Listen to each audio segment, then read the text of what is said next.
লাগাতার চেষ্টা করছে পরিস্থিতি তুলে ধরার। প্রসেনজিৎ এই মুহূর্তে ছবিটা তুলে ধরেছে, আমরা সেই ছবিটাতে নজর রাখবো। প্রসেনজিৎ, এই মুহূর্তে ছবিটা তুলে ধরেছো, একটু যদি বলো। দেখো, একেবারে এখানে যে জরাজীর্ণ অবস্থা, সেই জরাজীর্ণ অবস্থার যে ছবি আমি দেখাচ্ছি, সাধারণত মানুষ পুরো একেবারে ঘর বন্দি এবং ইলেকট্রিক নেই, ঘরের ভেতরে তাদেরকে ব্যারিকেড লাগিয়ে দিয়েছে প্রশাসনের পক্ষ থেকে। এবং তার পাশাপাশি এলাকার যে আজকের পরে যে নতুন করে যে ধস, সেই ধসেতে নতুন করে সমস্ত এই যে সমস্ত এলাকার মানুষজনেরা তারা বিপজ্জনকভাবে রয়েছে। আমি একটু যাবার চেষ্টা করবো। এই দেখতেই পাচ্ছ যে এরকম তার ছিঁড়ে পড়ে রয়েছে এবং সেই ভেতর থেকে আমরা যাচ্ছি এবং গিয়ে তাদের সঙ্গে একটু কথা বলবো যে তারা কতটা আতঙ্কিত রয়েছে এবং এই এলাকার মানুষজনরা তাদের ঘর পুরোপুরি ভাবে ভেঙে গেছে এবং এখানে কোনো রকমের তাদেরকে এলাকার বাসিন্দাদের সঙ্গে কথা আমরা লাগাতারই বলছি, লাগাতার শুনছি, তাদের কান্নায় ভেঙে পড়ার ছবিও আমরা দেখাচ্ছি, আমাদের প্রতিনিধিরা দেখাচ্ছেন। আমরা একবার দেখাবো সেই মুহূর্তে ছবি। আমাদের প্রতিনিধি পিউই যখন গেছেন তাদের কাছে, একটু সহমর্মিতার স্বর শুনেই কিভাবে কান্নায় ভেঙে পড়েছেন তারা। আপনাদের বাড়িটা এই রাস্তার সমান পুরো উঁচু ছিল, কিন্তু এটা পুরো তো একেবারে নিচু হয়ে যাচ্ছে, এর মধ্যে থাকতে হলো আপনাদেরকে। হ্যাঁ, ওইভাবেই তো থাকছি, আর কোনো উপায় নেই তো আমাদের। এর আগে কি এরকম বড় ফাটল কোনোদিন দেখা দিয়েছিল? না, কোনোদিন হয়নি এটা। আর এর জন্য আপনাদের ঘর পুরো একেবারে ভেঙে গেছে? পুরো ঘর ভেঙে গেছে। থাকছেন কিভাবে এর মধ্যে? আমরা এর মধ্যেই থাকছি, একবার ভেতরে ঢুকছি আবার উড়মুড় করে বাইরে পালাচ্ছি। না, কাঁদবেন না, কাঁদবেন না, ভেঙে পড়বেন না। ব্যবস্থা করিনি, কাল থেকে আমরা একটা জলের বোতল পর্যন্ত আমাদের দিনে, একটা বিস্কিটের প্যাকেট, কাল থেকে আমরা না খেয়ে দিয়ে এমনি পড়ে রয়েছে এখানে। বাচ্চা সবাইকে নিয়ে এইভাবে রয়েছে? সবাইকে নিয়ে এইভাবে রয়েছে। ঘর বাড়ি দেখে পুরো ভেঙে গেছে, সব চুরমার হয়ে গেছে, কিছু নেই বাড়িতে, কিছু নেই। দুটো বাচ্চা নিয়ে কোথায় যাবো? ভেঙে পড়বেন না, দাঁড়ান।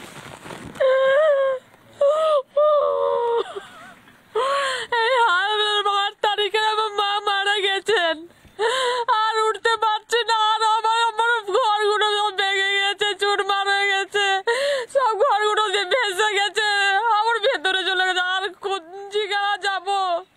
কেউ হেল্প করছে না আমাদের, শুধু দেখে দেখে চলে যাচ্ছে। আর কি করবো? আমাদের হেল্প করুন প্লিজ, বড় কষ্ট দিয়ে আছে। দাঁড়ান দাঁড়ান দাঁড়ান দাঁড়ান, এভাবে ভেঙে পড়বেন না, দাঁড়ান দাঁড়ান দাঁড়ান। আমাদের ঘর সব ভেঙে গেছে, দুটো বাচ্চা, ছোট ছোট বাচ্চা নিয়ে কোথায় যাবো? প্লিজ, আমি আমরা দেখে দোয়ায় যাচ্ছি, আমার ঘরগুলো প্লিজ প্লিজ আমাদের হেল্প করুন প্লিজ, আর আমাদের বাঁচতে পারবো না। কান্নাগুলো কি শুনতে পাচ্ছেন যারা আপনারা বসে রয়েছেন? গতকাল তো ক্যামেরার সামনে অনেক দোহাই দিয়েছেন, অনেক বড় বড় কথা বলেছেন। আপনারা কি একবার এসে এই মানুষগুলোর জন্য কোনো ব্যবস্থা করবেন? বলেছেন তো জলের ব্যবস্থা হয়ে যাবে, খাবারের ব্যবস্থা হয়ে যাবে। যদি হয়ে থাকে তাহলে বাস্তবের ছবিটা কেন এরকম? এভাবে ঘরের মধ্যে রয়েছেন, কিভাবে থাকবেন, কি করবেন, কিভাবে দিন যাপন করবেন, কি খাবেন বুঝতে পারছেন না। এবং সেই ছবি কিন্তু অত্যন্ত কষ্টের, অত্যন্ত দুঃখের, এবং কোথাও কিন্তু এই ছবি দেখাতে গিয়ে আমাদের একেবারে বলা যায় বুক ফেটে যাচ্ছে। সত্যি কান্না শুনলে থাকা খুব মুশকিল হয়ে যায়। প্রাক্তন কাউন্সিলর ভাস্কর ভট্টাচার্য, তিনি কি বলছেন পুরো পরিস্থিতি নিয়ে শুনবো। প্রাথমিক কাজ হচ্ছে এদেরকে রিহ্যাবিলিটেশন করা, তো সেইটার ব্যাপারে আমরা বলেছি একটা তালিকা তৈরি করে। আর এটা তো কেউ পায়নি, হাওড়া কর্পোরেশনে এই যে আপনার এটা ডিসলোকেশন হয়েছিল 48 ঘন্টা কোনো জায়গায়, আজকেই তো খাওয়া দাওয়া রান্না হচ্ছে, খাবে। তারপরে ছাত্রদলের কালকে রাত্রে খিচুড়ি খেয়েছি। এনাদের আমরা 3টে জায়গায় ব্যবস্থা করেছি, সবাইকে আমরা রিকোয়েস্ট করেছি যে আপনারা আপাতত 1-2 দিন ওখানে থাকুন, তারপরে এইখানে যারা রয়েছে তাদের একটা পার্মানেন্ট ব্যবস্থা তো করা হচ্ছে। এখানেও যদি কোনো ফাঁকা জায়গা থাকে এখানেও তো পারে, কিন্তু এখানে হতে গেলে ধরুন একটা ঝড় যদি হয় তখন একটা ঘরকে করে দেওয়া যায়, কিন্তু এইখানে ধরুন এই ঘরটা বসে গেছে, এখন এই ঘরটাকে যদি নতুন করে সরকার থেকে করে দেয় তাহলে আবার যে বসে যাবে না সেটা কি? এটাও ইঞ্জিনিয়ারের ভাবনা চিন্তা। হ্যাঁ, সেটাই কোনো জায়গা দেখে একটা কিছু করা হচ্ছে, আজকালের মধ্যেই সিদ্ধান্ত হবে। বিজেপির নেতা, বিজেপির প্রাক্তন সাংসদ দিলীপ ঘোষ, তিনি কি বলছেন শুনে নেব।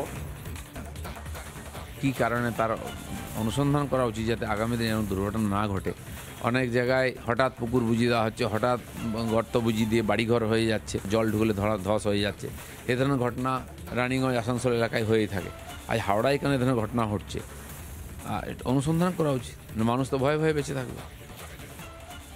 নানা ধরনের কন্টেন্ট দেখার জন্য লাইক করুন, শেয়ার করুন আমাদের ফেসবুক পেজ, সাবস্ক্রাইব করুন আমাদের ইউটিউব চ্যানেল।